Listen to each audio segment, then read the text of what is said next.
All right, we're here for episode 2 of this year's shows.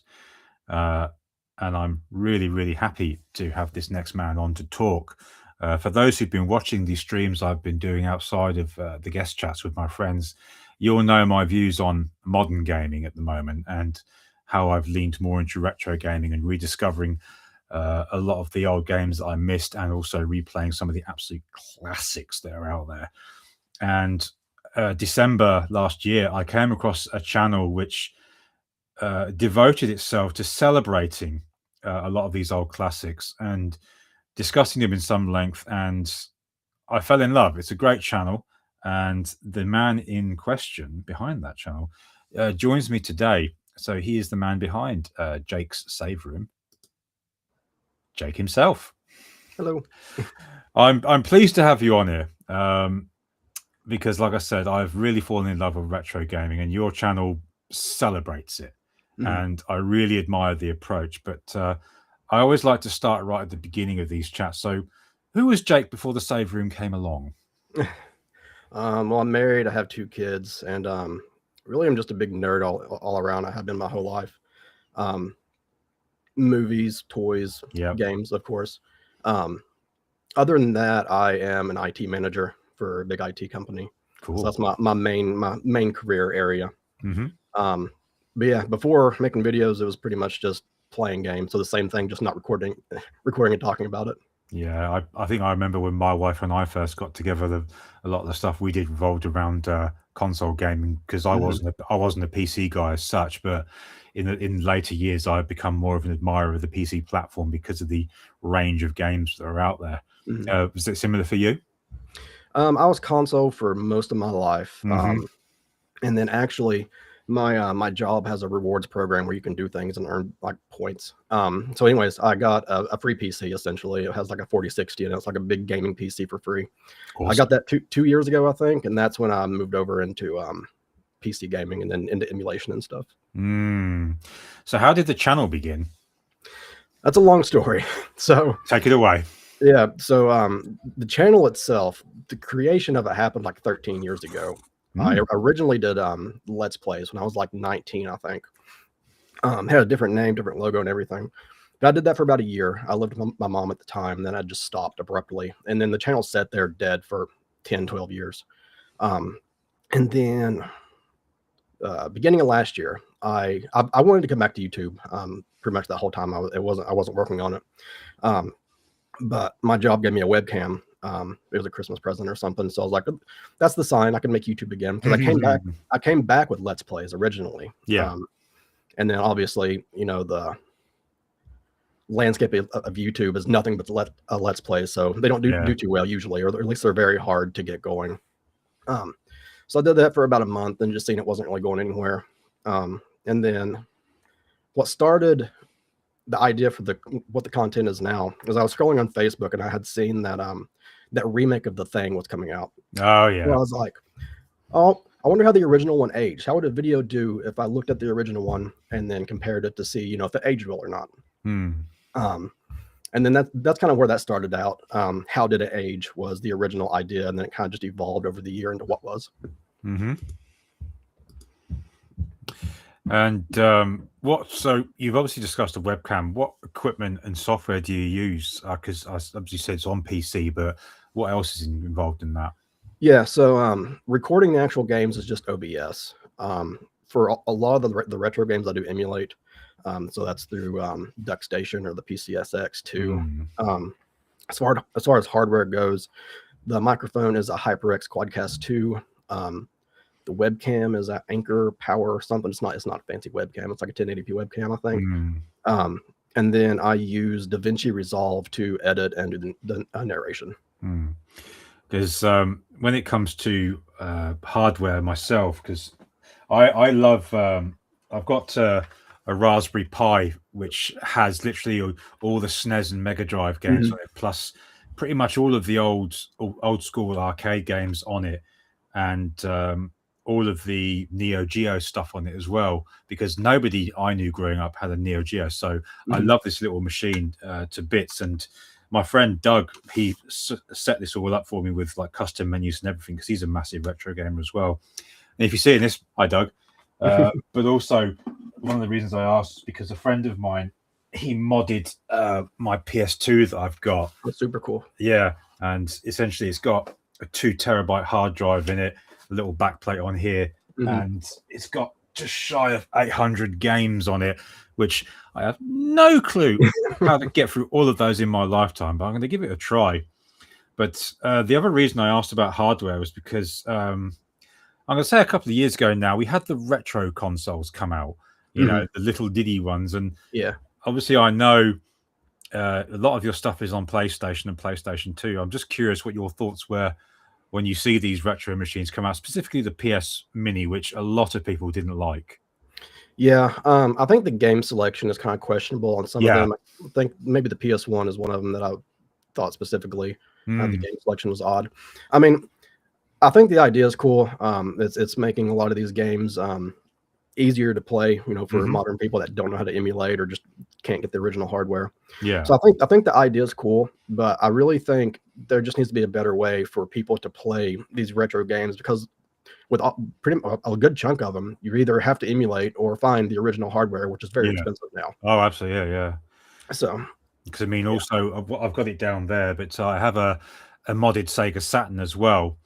And what folks do with consoles like the PS1 that I've seen ran with the Saturn is they'll remove the disk drive and the optical reader and put in this mod system, which then reads all the games off of an SD cartridge, which I think is a strange and also fantastic idea, because it sort of blows my mind the file size of some of these classics. For example, I've got Radiant Silvergun on there. I've not been able to beat that yet. It's like an abusive relationship. I keep going back for more. But I do love when like people can play games because of stuff like that, which even though it's technically, well, it's illegal, but who gives a shit? But on average, so how long does it take to record and edit a video? Because I gather it's got to be a pretty lengthy process, because I write books in my spare time and I fucking hate editing them. Yeah. I think that's one of the things that I spend so much time on this. Like it probably sounds sad. I'll be honest with you, because I literally do 3 things: my full-time job, my family, and this. That's all I do. So I probably spend the same amount of time I do with my full-time job into this, just on, you know, on the opposite time. So like I'll stop my full-time job and work on the channel for most of the day, doing the fatherly things here and there. And then we'll have a day like going out and doing something sometimes, but other than that, I mean, it's the same as a full-time job. I put just as much time into it. So I mean, I know you just done the video on Resident Evil 6, and that was something like 44 minutes long, I think. So as an average, sort of how long does it take to edit one of those kind of videos? Is it a few days, a few hours, what? I think that one took around 10 or 12 hours to fully edit it and get through everything. Damn, that's a long time. Yeah. But one thing I also love about your channel and the way you do things is your voice is very consistent throughout. It's actually very pleasant to listen to, I will say. You don't shout, scream, or anything like some of these YouTubers do, which I'll be honest, I don't mind it, but sometimes I think, geez, calm down. So was that a choice on your part, just to keep the narration at a consistent level? It was, yeah. I'm not a big hypey person in general. I'm very laid back and kind of slow in talking in general. So yeah, the idea was to have it sounding like you were talking to a friend on the couch. You're just sitting on the couch with a friend and he's telling you about the game. Yeah, that's the whole tone I'm going for the channel. No, I like that approach. I like it very much.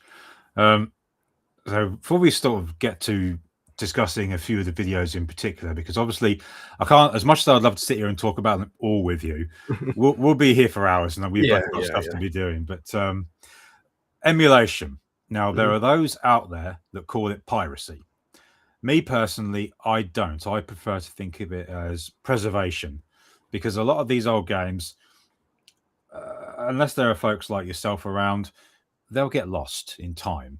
And I know that there are dedicated folks out on the internet that won't let that happen. I mean, for example, on my Raspberry Pi, I have the Aliens versus Predator arcade game, which is a near and dear to my heart game.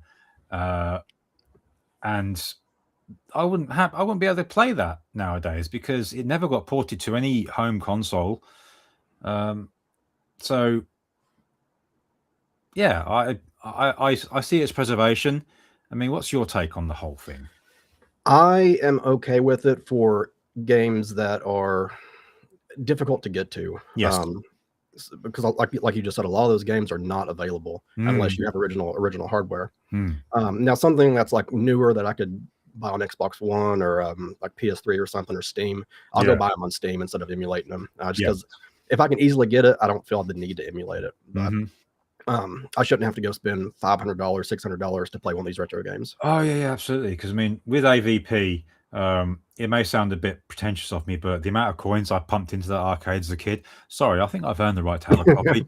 And also, I've got some Mega CD games on the Pi, and one of them is Snatcher. Now, over here in the UK, if I wanted to find that on eBay, I'm looking like £500-600 for the copy. No thanks. Yeah, exactly.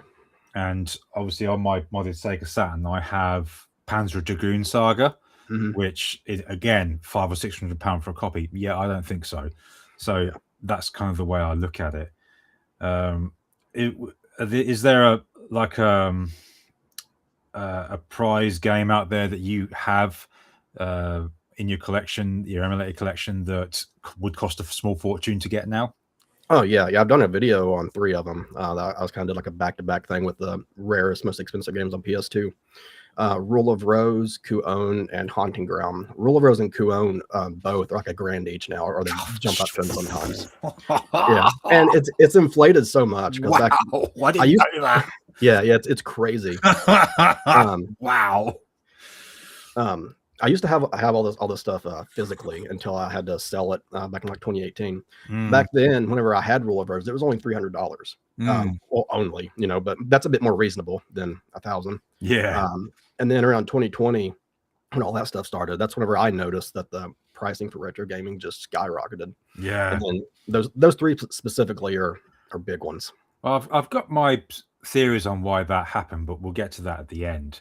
But to the channel now, this is probably a pretty obvious question, but where did the name Jake Save Room come from? I've got an idea, but yeah. So the original name was just a goofy gamer tag I had, again, because it started out as Let's Plays, and then because I rebranded everything to the essay style videos, and I knew my last one just wasn't. I wanted something that sounded professional, people would respect.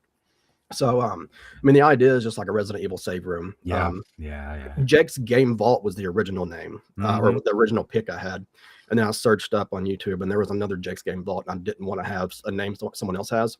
So that's when I changed it to Jake's Save Room. And the idea was you would click into one of the videos, you're walking into my save room, and then you go deeper into the channel, and then you'll be in the Game Vault. That's why if you look at the banner on the actual channel page, it's Jake's Game Vault. No, when I first was advertised one of your videos on my YouTube homepage, I looked at the video which we're about to get into, and I thought, who's this Jake Save Room? That is an excellent name. And when I played the video and you had the opening cinematic of walking into the save room, I straight away sat there and went, oh, Resident Evil. And he's got the shotgun in the case as well. Yes. And that was where I first got into it. But before we get into the videos, I should say, congratulations on breaking 10,000 subscribers. You deserve it. Thank you. The videos, like I said, are fantastic. And when coming to which ones I wanted to discuss with you, I wasn't sure which one to start with at first. But then I thought, well, it has to be the first one of yours I watched. And in that case, it was Dino Crisis. Now, I have fond memories when I bought this on my PS1. I absolutely loved this game. I understand why it kind of gets unfairly put as Resident Evil with dinosaurs, because it is the same game engine, but as you pointed out in the video, it's more surrounding terror and how to deal with these fucking dinosaurs. Yeah, it's a whole different feel. Oh, absolutely. And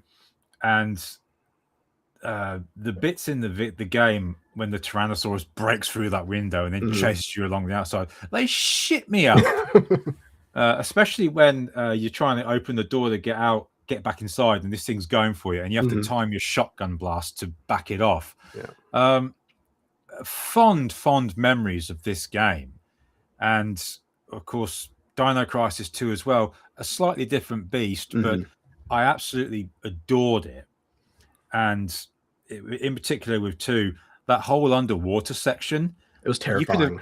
You could have made a whole game on that section alone, and I'd have bought it. Yeah, me too. And I'm kind of saddened at its fate, because you had that cliffhanger ending with 2 that was never really resolved. No. I'd like, in my mind, I'd like to think it was that she came back for him. Yeah. But the problem was with this, you then got dinosaurs in space, and everyone just went, "What the hell was that?" What do you remember of these 2 games? I'm not going to include the third one in this discussion. So I actually never played the third one. Yeah, neither did I. I plan to eventually, just because. But it's an Xbox exclusive, wasn't it? I believe so. Yeah, which is another confusing. Yeah, that is another weird thing. Yeah. Yeah. So my history with Dino Crisis, I had it as a kid. That was originally, I had it on. I think there was a demo of it on the Resident Evil 3 game. Yes, there was. Yeah, and I think it was vice versa. I think Dino Crisis may have had an RE3 demo potentially. Either way, that was my first experience with it. Was the demo, and then that opening scene where you go into that little gated section, and then you find that body laying there, and then the dinosaur starts chasing you. I mean, it's terrifying as a kid. Yeah, absolutely. Because like the points I've made in the video, like it's not a zombie like stumbling towards you. It's this giant beast sprinting full on at you, and it takes more than a couple of shots to kill them. They have a lot of health. But yeah, like panic is the main feeling I feel with that game, more so than like the other ones. But and then I never beat it as a kid, because it's a very difficult game. I think I played the first quarter of the game as a kid a lot. I didn't beat it until I did the video, but and then Dino Crisis 2, I don't think I ever owned it. I think I rented it. I had it. Yeah, we rented it. There was a local game or movie rental place in our town that wasn't like a chain. I just called it Terry's because that was the name of the owner. So let's go to Terry's. But anyways, I seen Dino Crisis 2. I knew the first one, so I wanted to play it. As a kid, the tone and structural difference didn't really click with me. Like I was kind of young then, so I didn't fully, like, I knew it was faster and a lot more actiony, but I didn't really comprehend how different it actually was. It was very arcadey, wasn't it? Yeah. That's what that's what I describe it as. It's very like just a fast-paced action arcade shooter. I like it though. I love Dino Crisis. Oh, I love it. Yeah. I love both of them. But for different reasons. They both serve a purpose. Just because 2 changes things from 1 doesn't make it a bad game. No, absolutely not. I like the changes. I like the levels, for example, where the Triceratops are chasing you, and you've got a gun. The rail shooter part. Yeah, I don't know if it's gunning them down to correct phrase. Just holding them up, I think, is more appropriate. And like I said, that underwater section blew my mind. It's terrifying. Yeah, that even replaying it for the video, like it tensed me up some. Yeah, absolutely. And then the next video or series of videos, because there's not just one regarding this series, and this was where I really fell in love with your channel, was of course Resident Evil. Now, I mean, for me personally, the PS1 is probably going to be the most favorite console of mine for the experiences I've had. And Resident Evil 1, 2, and 3. And this scene in particular on the screen was what made me realize, oh shit, I'm in a whole new world here. And going through that game, and then obviously 2 and 3 when they came out, were mind-blowing experiences for me. What do you remember of these? Yeah, so Resident Evil 1 was actually one of the probably not great, but it's one of the first games I ever played. Because I was 4 when my dad had his PS1. He had Resident Evil 1, Tomb Raider, Einhander, and a couple other things.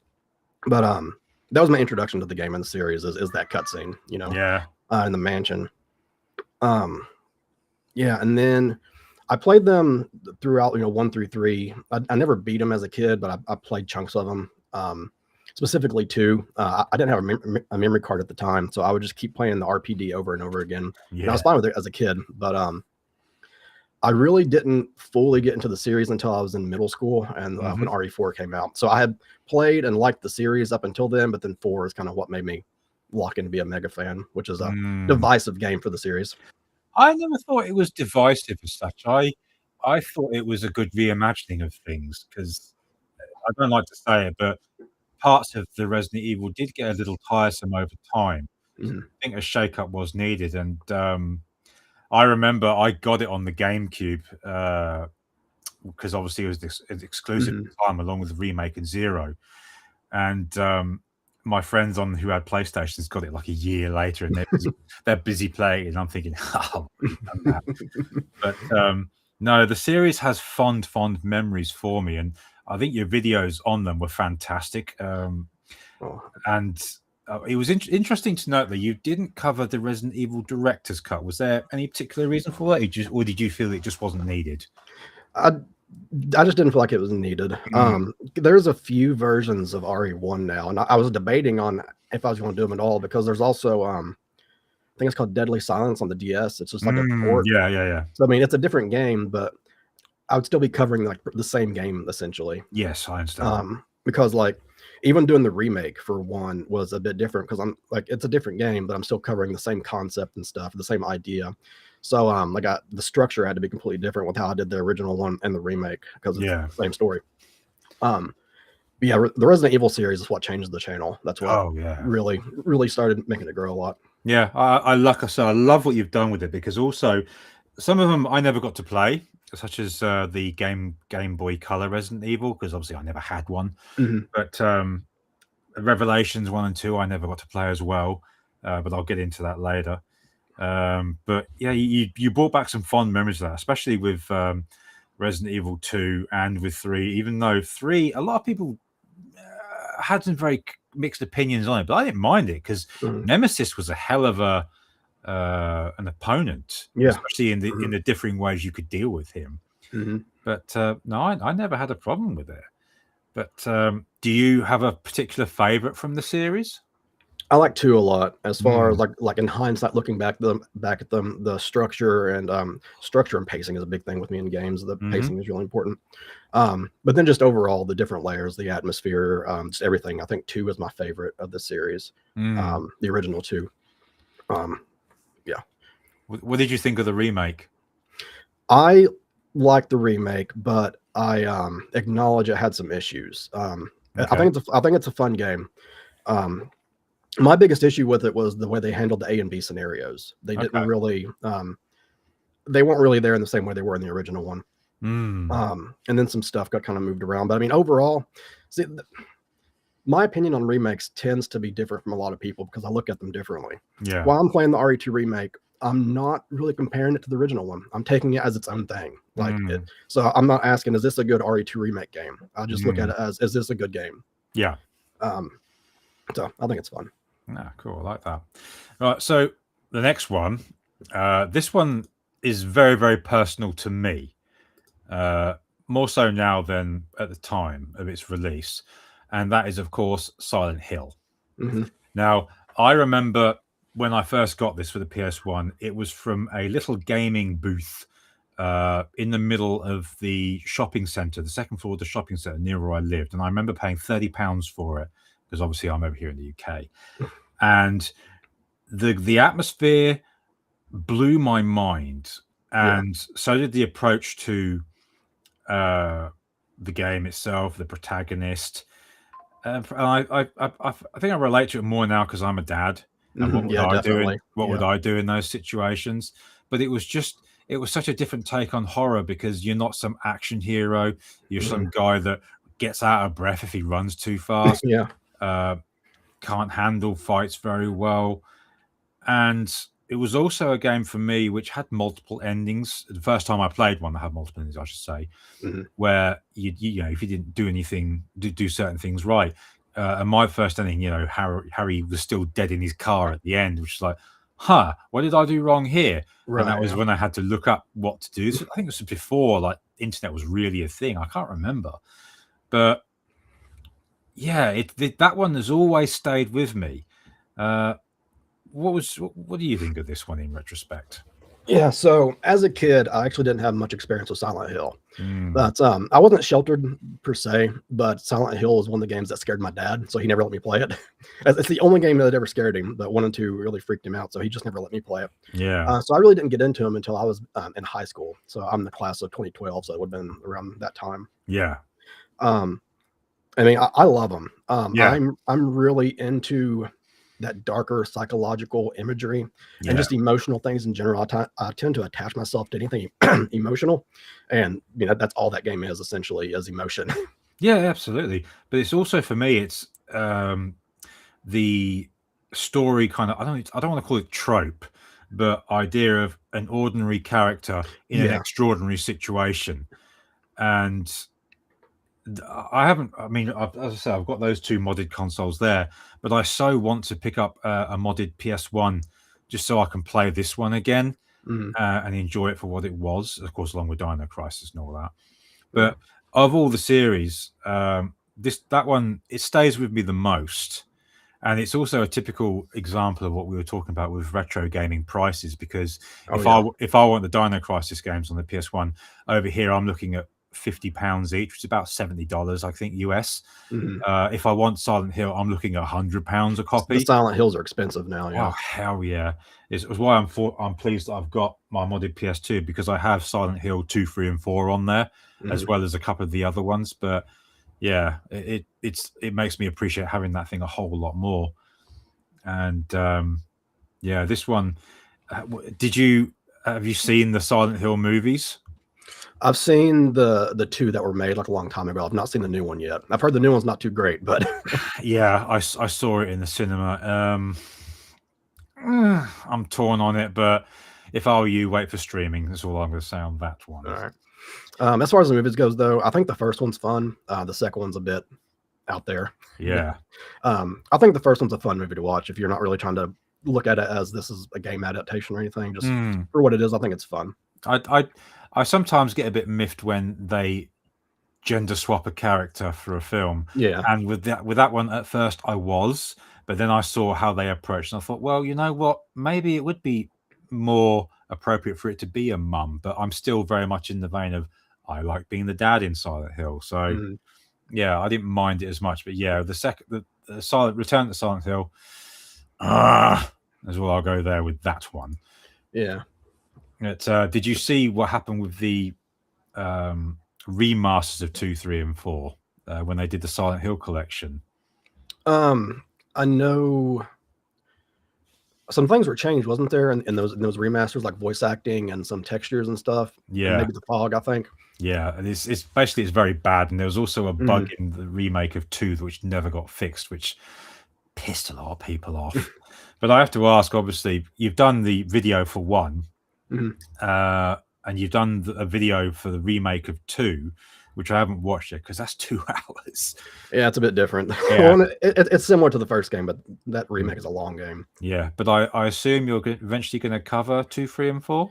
Yeah, yeah, I am. So, what I started doing with that Resident Evil series was my idea was to rotate, so work on a major series, put out Hmm. a video for that, and then put out a non-related video. So, what did I do recently? Like I would do Resident Evil, then The Thing, then Resident Evil, then something else. Hmm. So once I finish that main series, like arc for the channel, then I'll move on Yeah. to the next one. So like there'll be Silent Hill next, and it'll be just rotate between Silent Hills or Metal Gear Solid or some other horror franchise or something. Hmm.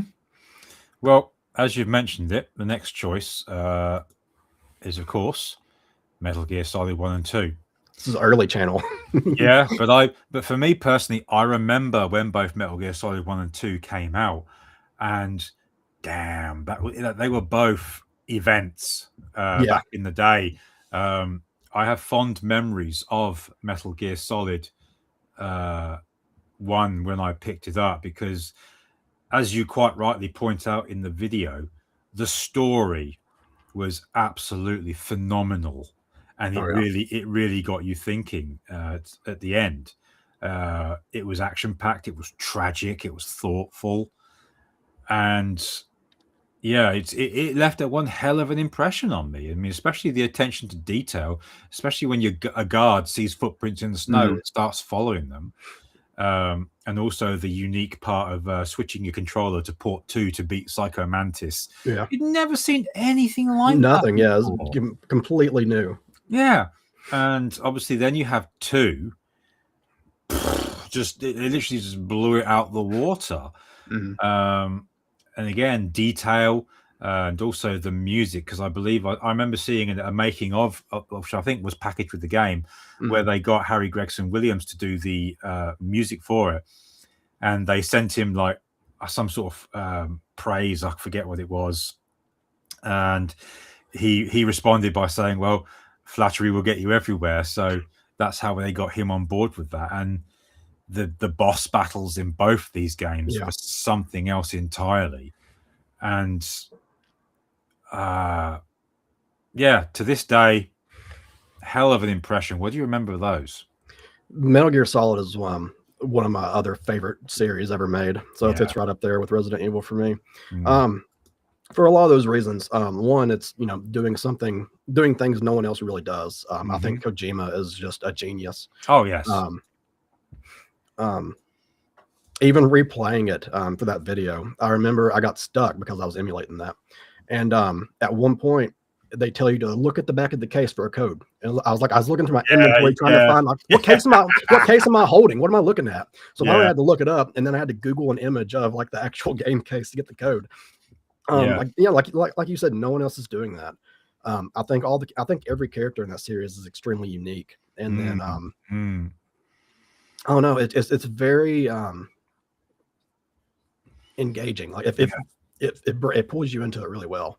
Yeah, because I remember that bit with the code on the back of the case. I was thick and I didn't put it together. And I'd saved the game thinking, well, what the hell am I supposed to do? What case? What code? Exactly. And I went to college and I was moaning about it to another guy who played the game. And he was like, no, dude, it's actually on the back of the game case. And I went, son of a bitch. And I got home and figured it out and carried on the game. But yeah, it was stuff like that you just had not seen back then. No. And I remember saying to him, what did you think of that ninja? And he looked at me and went, I want to be that ninja.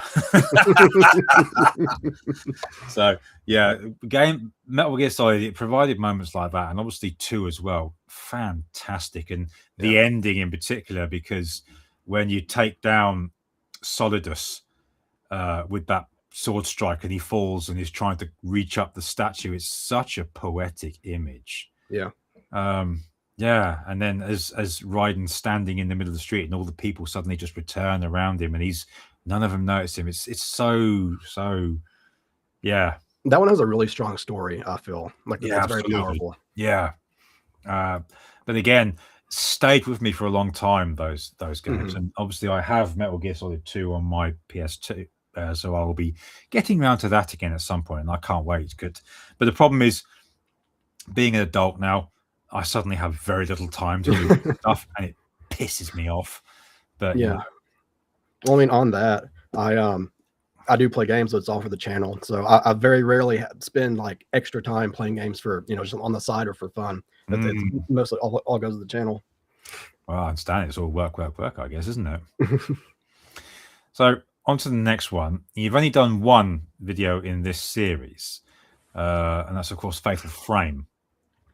Now, I never got to play this series, but a friend of mine showed me how to do it on his PS2. And at the time, I remember thinking of it as kind of ghost busting with a camera. But I think in retrospect, that was kind of a simplistic view. I mean, what do you think of this? I really like the series. Yeah, so as far as that view goes, my perspective of it is when you are fighting ghosts of the camera. But it forces you to look at the scary thing. Like you have to, because you have to hold it in frame to let the thing charge up before you snap the picture and hurt it, so you can do more damage and get more points. Yeah. So you can't just run through and try to beat all the ghosts. You have to sit there, slow down, stare at the thing scaring you to death, and then kind of keep it together so you can complete it. I like the cultural stuff in it also. It's the Japanese culture in those games are very heavy. Oh yeah, absolutely. And I've always loved Japanese culture, so I think the idea is really cool. I know they just announced a remake for the second one. Oh, really? Yeah, a couple months ago, I think. I didn't I know. did. I plan to do. I almost started recording Fatal Frame 2 recently, and then I moved on to something else instead. I do plan to go back to that series and work on some of the other games, though. I hope you Um, do, because it's a series. Like I said, I never got to play it, but I sure as hell mhm, like to sort of see your take on the whole thing. yeah, it's a great series, and again, it's doing something fairly unique, I feel. So another one to talk about, which I had some experience with, was Parasite Eve. Mhm. Now, it's kind of weird because I never got to play 1, but I did play 2. I know it's a bit strange, but I really enjoyed it. It was a very different take on that kind of genre from Square's perspective. Mm. But it's also tragic to me because it's one of those that, like Dino Crisis, went off the rails at the end. It went in a completely different direction. What was supposed to be the third game, I don't even think they called it Parasite Eve, the third game. So yeah, it's again, I want my PS1 so I can play those two. Mhm. But what do you remember of this? Yeah, so, I mean, with Parasite Eve 2, I've not played the second one, but I've heard that it's very different from the first one, Yeah. the mechanics and stuff.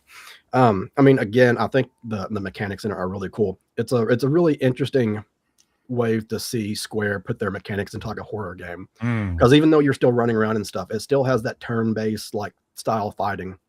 Um, I think the story is really cool in it too, and kind of creepy that body horror stuff in Oh it. yeah, absolutely. Um, I've actually never read the book because it's an adaptation of a book, I think, from Yeah. what I remember looking at it. Um, yeah, it's really interesting. I think for when was that, 98? Hmm. Some of the animations in that game are insane. Like Oh yeah. near the beginning of the game with the rat transforming. Yeah. Um, it's really cool. And then building the weapons, I think the progression system is really cool, Hmm. and it does well where you're not really building your character. You're more so just building a really good gun for the end of the game. Yeah. Most like yeah, for most of it. But I Mm. think that's a really cool idea. Also, But you say you're going to play the second one for this channel? I have had a lot of people ask me to play too, so I I'm hope. Yeah. probably going to get that sooner. Get to that one sooner than later. Yeah, I certainly hope so, because I would love to see your take on that one.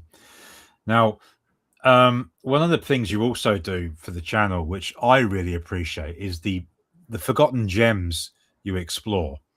Because as I found with a lot of your videos, you pick up some that I missed completely, and I kind of kick myself for it, thinking, "Man, I wish I played that." And again, in no particular order, Mhm. but you've got Urban Chaos. And this one I appreciated because I didn't realize it. This was made by the same folks that did the Arkham games. Yeah, yeah, And I never realized that. But as you say in the video, it just it was released at, I suppose, an unfortunate time, wasn't it? yeah. I think it's been a while since I've done that one now, but I think it had released like in that transition of new like generations of consoles. I think that's what it Yeah. was. Um, yeah, it's a really fun game. Really, more people should know about it. Mm, yeah. And then and this one I did play because I remember this game very well because I had it, was of course Area 51. Yeah. Now, the main reason I got this game is because I do love a good FPS. And also it had one of the most stellar voice casts for a game at Yeah. the time. I Yeah. mean, I never thought I'd see the day Marilyn Manson is in a game voicing an alien. Right. And I can make some jokes here, but I won't. But you're shooting little green men, you're turning into an alien. It also had my first experience for online multiplayer was playing this game, and I absolutely loved it. But one thing you pointed out in the video, which I was not totally aware of, was that there are actually dedicated servers to Mhm. still keeping this game alive. And that goes back to what we talked about earlier about preserving these games, because Right. they just it's kind of like they get tossed into the trash bin of history. And I often think that's really unfair. I mean, what do you Right. remember of this one? So I actually had this when it came out. Yeah. I think I remember seeing TV commercials on it or something, or I got it for my birthday that year Mhm. it came out. So this is actually a pretty big core memory for me, like a childhood core memory. because I remember getting it for my birthday, getting excited, and then just staying up all night just playing through it. And the aliens scared me quite a bit at the time. Mm. I thought it was a really cool shooter. It's pretty unique, being able to dual wield those giant guns and Yeah. stuff. I actually never played the multiplayer in it though, so that's not something I ever experienced as a kid. As a kid, I also never did the PS2 multiplayer in it either. Xbox, the original Xbox, was my first experience with playing online. Mm. But for the campaign, I think it's a fantastic shooter. Yeah, I had some experience with PS2 online because it was this I played online. I think Time Splitters 3 and Cold Winter, but with the PS2 online feature, it kind of struck me as a bonus feature, if you will. Yeah. Which is why I think Xbox made it one of their primary features and did much better with it. Mhm. But no, I always appreciated this video because you do show a bit of behind the scenes as well, such as interviews with the late great Powers Booth, may he rest in peace. Mhm. But yeah, that one was a good one to watch for me. And then you've got Dark Watch. Yeah. Now, I love westerns and the mishmash of the western genre, vampires, and also first person. I gotta love it. Mhm. This was one that I missed, and I'm sad to say, but I know it's on my PS2, so I know that I'm going to get around to it now, in part because of seeing this video. Mhm. Because one habit I've got into recently is when I'm watching your channel and I see a video of yours, I go, is that on my PS2? And I'll quickly load it up and check, and it is. So, what do you remember of this one? Because obviously this one passed me by completely. Yeah, so I had this one as a kid also, or a kid, Excellent. like middle school. So I had it originally, Mm. and I think, trying to remember back when I got it, I think I just thought it looked cool. Like I went to GameStop or EB Games or whatever at the time, and just saw Mhm. like cowboy vampire, and even that early, I was really into like that darker horror energy. Yeah. So I picked it up. I remember playing it and just thinking it was really cool. Getting the vampire powers and then fighting vampires.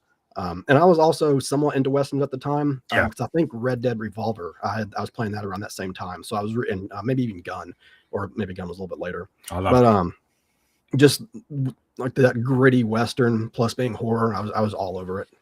Yeah, the games like Gun, I absolutely loved. Yeah. And I can't remember who said it, but the Western genre is kind of a dying one, which is a shame. So when I do see something like this, I'm always like, "Ooh, is it any good?" And obviously, Dark Watch, it certainly is. But no, that was one of your videos that I really appreciated because, again, it shows something a hidden gem, as it were, that I missed out on. Yeah. That's some of my favorite comments I get is whenever someone tells me that, the video has made them want to go find the game and play it themselves. Mm. Just to help cause that action of other people trying out the games. Yeah. So the final one to discuss, I know is very personal to you, and that is, of course, War of the Monsters. Now, as I love the video for this, and you say, you got it and you played it with around your grandpa's house. Is that right? Mhm. Yeah. This was one also I missed, and thankfully it's also on the PlayStation. But it reminded me of when I took my youngest son Nick to a retro gaming convention early last year, and they had Godzilla. What was it? Godzilla Destroy All Monsters on one of the PlayStation 2s on the side to play, Mhm. and he kicked my ass at the game. And I've got it on my PlayStation. So Nick, if you see us, you owe me a remake. But I love this video because you give all the monsters a little bit of history and you discuss the gameplay. And by the way, I love this menu system. I absolutely It's really cool. love it. Yeah. So obviously you got some fond memories of this game. What are they? Yeah. So I was with my grandpa when he got it. I think we were at Walmart, and again, it was just I saw something cool on the shelf and asked for it, and got it. I've always been really big fan of like kaijus and giant monsters and stuff. So one, it was already up my alley.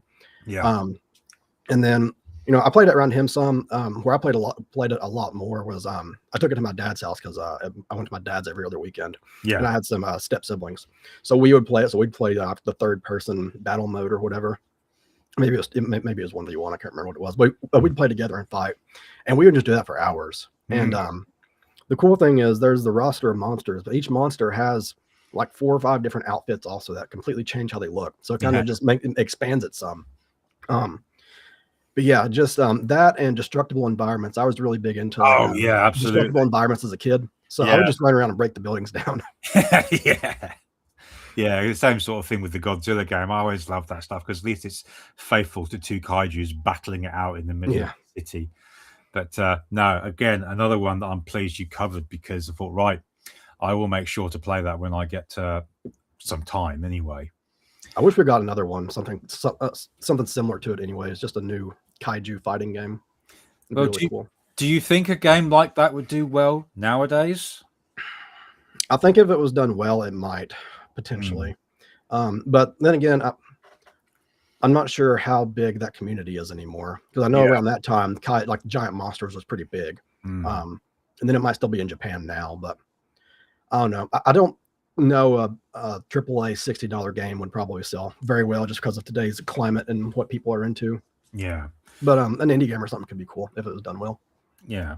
So that brings us then obviously to the final sort of discussion to have on the show.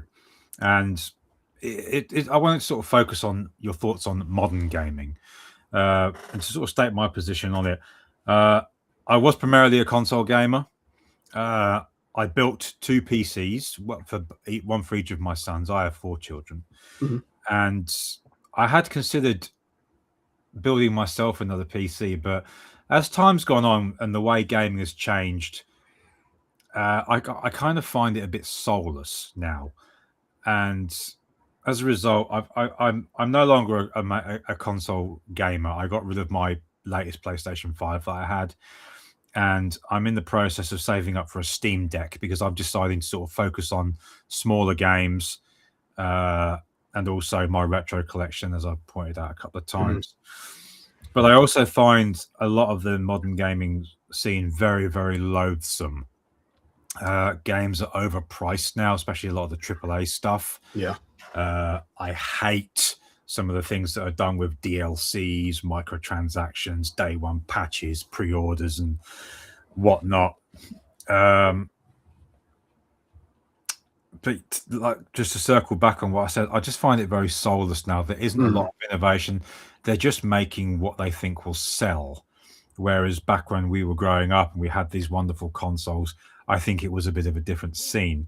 I'm just curious what your thoughts are on the whole thing. Is it primarily retro gaming you do, or do you dabble a little bit in modern gaming? What's your take on the whole thing? Since I've started the channel, it's primarily been retro. I still play modern sometimes. I think the biggest issue though is kind of what you touched on is during older console generations, the developers were willing to take risks. Like they were jump into something like a crazy idea and just throw it out there to see if it sticks. And I feel like very few devs today are willing to do that. Yeah. Part of that could be because I'm pretty sure it costs a lot more to make games now. So there's a lot more money on the line, I guess, if they don't stay safe. But then it also makes soulless games because they're staying safe. I think there's some good modern ones though. I know a lot of people didn't like Silent Hill F, but I thought it was fun for what it was. I found it very confusing because it was a Silent Hill game that's not set in Silent Hill. I've seen a lot of people talk. Yeah, I agree with that. It's very different. If it didn't have the name Silent Hill, I wouldn't think it'd be a Silent Hill game. But just the moment-to-moment gameplay, I had fun with it.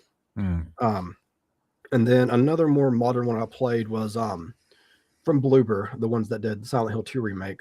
They did Chronos. That was for people that like survival horror. I think it's a fairly decent game. It's over the shoulder, but it's very slow, and the inventory management, I would compare it to like Resident Evil 1. Like it's very, very little inventory. Yeah, just like you mentioned, the soullessness of it. Just people aren't willing to take risks. No. And what was I going to say? Performance. Sometimes they're just not optimized very well, especially with Unreal Engine 5. I mean, I have a computer that can play just about anything, but then when I get something with Unreal Engine 5, it wants to blow up. And then you had touched on DLC. I'm in the same boat for the most part for a lot of the DLCs. The only ones that I am kind of okay with are the ones that we would used to call expansions, like on like Yes. a PC game. Yeah. So Yeah. like The Witcher 3, it has 2 or 3 like big story DLCs, but I would consider those more like game expansions. Mm. Because the original game, it told its story.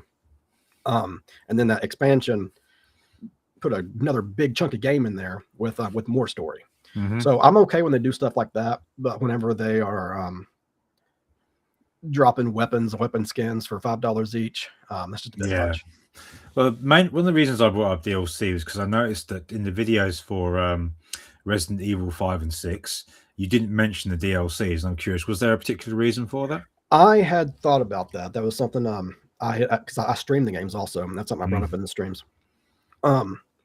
I haven't the main reason I didn't do it is I didn't cover any of the extra modes in the other games either. So like Yeah. the raid mode or the mercenaries. Yeah, so I mostly just wanted to focus on the Soul game for what it was. Yeah.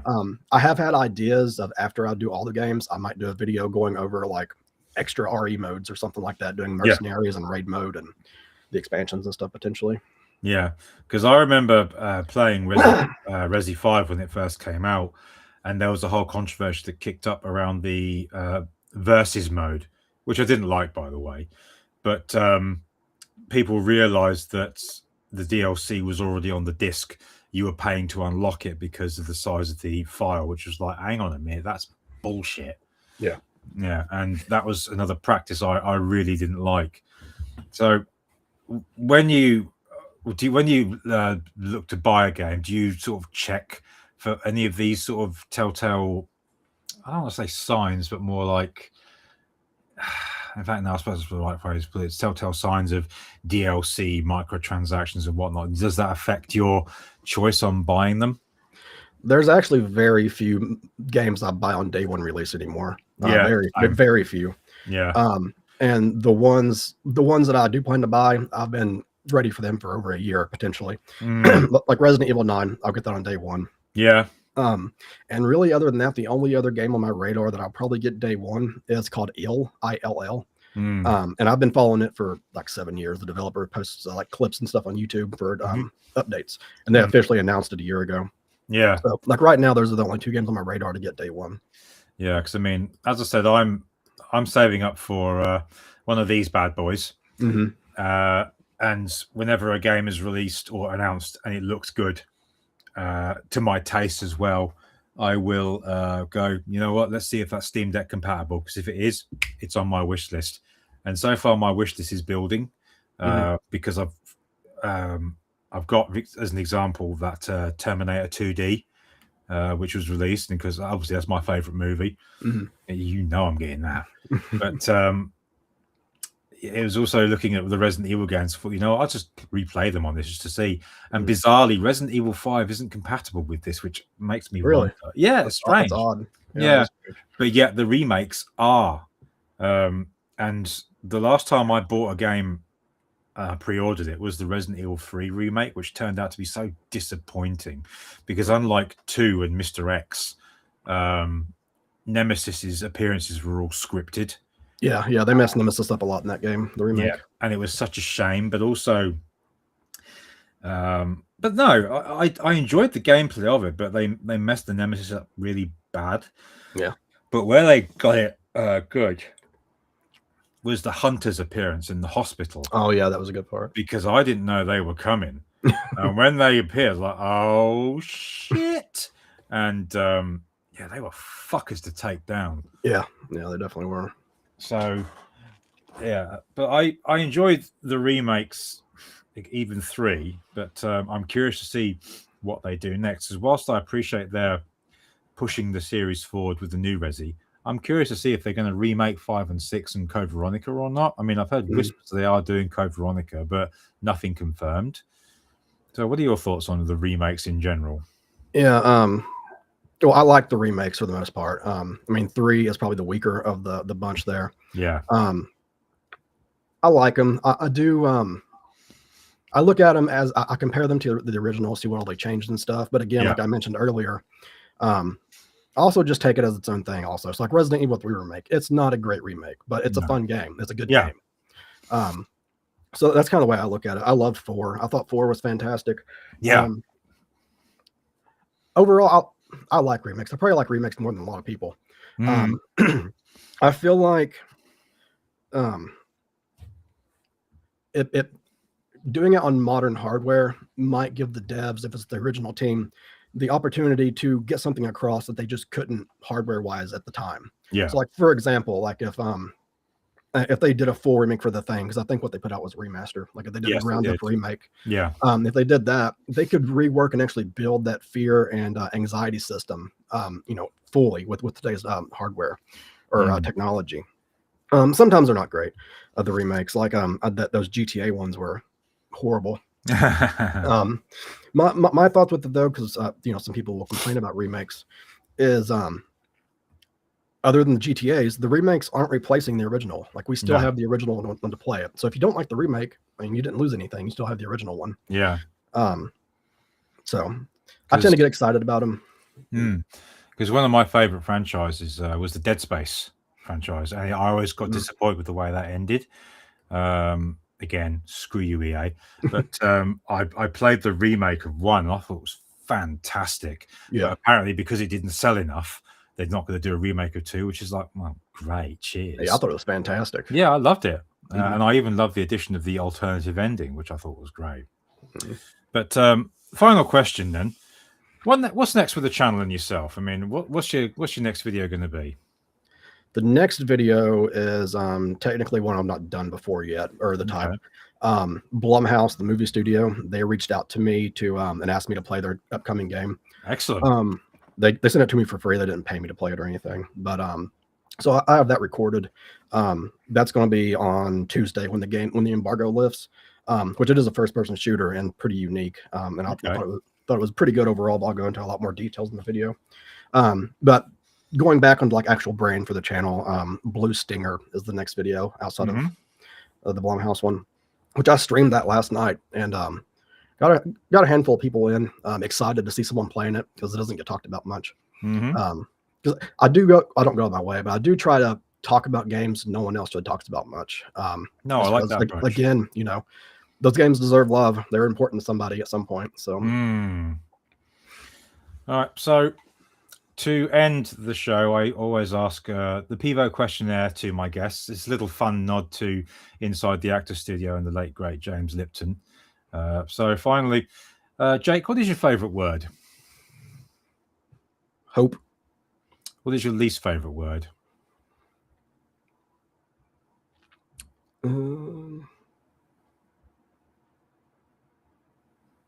You put me on the spot with that one. Yeah, it's usually the favorite word that I catch people out with. Yeah.